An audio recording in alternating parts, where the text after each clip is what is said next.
हरियाणा में किसकी सरकार बनेगी? भारतीय जनता पार्टी की सरकार बनी रहेगी या फिर कांग्रेस सरकार बनाएगी? भाजपा की हैट्रिक लगेगी या 10 साल बाद कांग्रेस सत्ता में वापसी करेगी? नमस्कार, मैं हूं आपके साथ में संजय शंकर गुप्ता। संजय एक्सप्रेस न्यूज में आपका स्वागत करता हूं।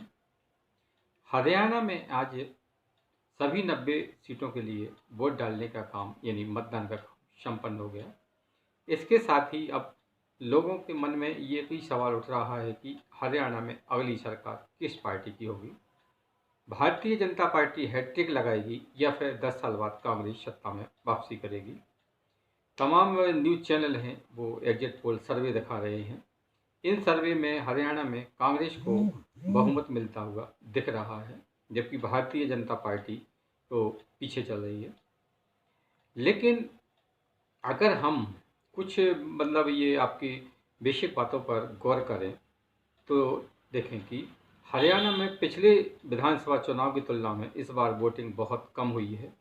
अभी तक जो चुनाव आयोग से आंकड़े प्राप्त हुए हैं वो 61% के आसपास वोटिंग हुई है, जबकि पिछले विधानसभा चुनाव 2019 में 70% से अधिक वोट पड़े थे।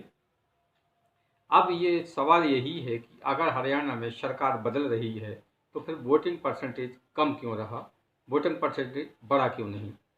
क्योंकि जब भी किसी राज्य में सत्ता परिवर्तन होता है तो वहाँ पर वोटिंग परसेंटेज बढ़ता है, आमतौर पर ऐसा होता है। पिछले विधानसभा चुनाव में हम देख लें तो छत्तीसगढ़ और राजस्थान में जहाँ कांग्रेस की सरकारें थी वहाँ पर मतदान प्रतिशत बढ़ा था, और 2 से 3% तक मतदान प्रतिशत बढ़ा था। जबकि मध्य प्रदेश में मतदान प्रतिशत लगभग वही था जो कि पिछले चुनाव में था। तो इसके बाद जो चुनाव परिणाम आए उसमें भाजपा को ये मध्य प्रदेश में भाजपा की सरकार बरकरार रही और भारी बहुमत से फिर पे आ गई, जबकि राजस्थान और छत्तीसगढ़ में सरकार बदल गई। तो हरियाणा में भी हम अगर यही ट्रेड चलता है, वैसे मैं काफ़ी चुनाव से चुनाव विश्लेषण देख रहा हूँ या कर रहा हूँ, तो जब भी सरकार बदलती है तब भी वोटिंग परसेंटेज बढ़ता है। लेकिन हरियाणा में ऐसा कुछ नहीं हुआ है, बल्कि वोटिंग परसेंट गिरा है। वोटिंग परसेंट गिरने का मतलब ये होता है कि जो सत्तारूढ़ पार्टी है उसके लिए खतरे की घंटी तो है। उसकी सरकार बरकरार तो रहेगी लेकिन उस पर बहुमत कम आएगा या फिर भंग असेंबली आएगी, है ना। पिछली लोकसभा चुनाव में भी हम देखें तो पिछले लोकसभा चुनाव में भी कई कारणों से मतदान प्रतिशत कम रहा था, है ना। और जो 2019 में चुनाव हुए थे लोकसभा के, वो 2024 में चुनाव हुए। 2024 में 2019 की तुलना में मतदान कम था।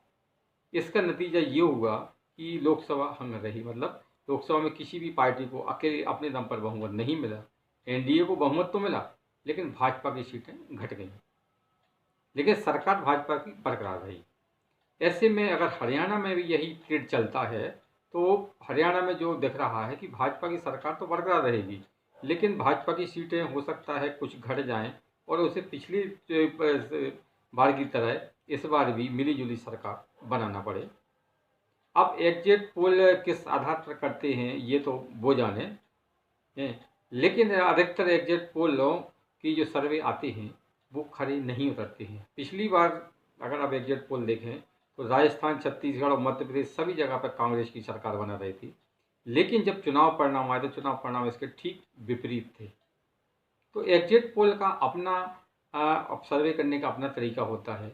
मैं ये नहीं कह रहा हूँ कि हर एग्जिट पोल गलती होती है, लेकिन एग्जिट पोल को 100% सही मान कर चलना भी ठीक नहीं है।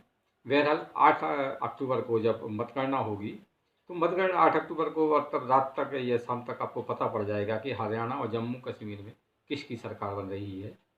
लेकिन जो आंकड़े बता रहे हैं उसमें तो यही लगता है कि हरियाणा में तीसरी बार भी भाजपा की सरकार बरकरार रह सकती है, भले ही उसको स्पष्ट बहुमत ना मिले और उसे मिली जुली सरकार बनाना पड़े।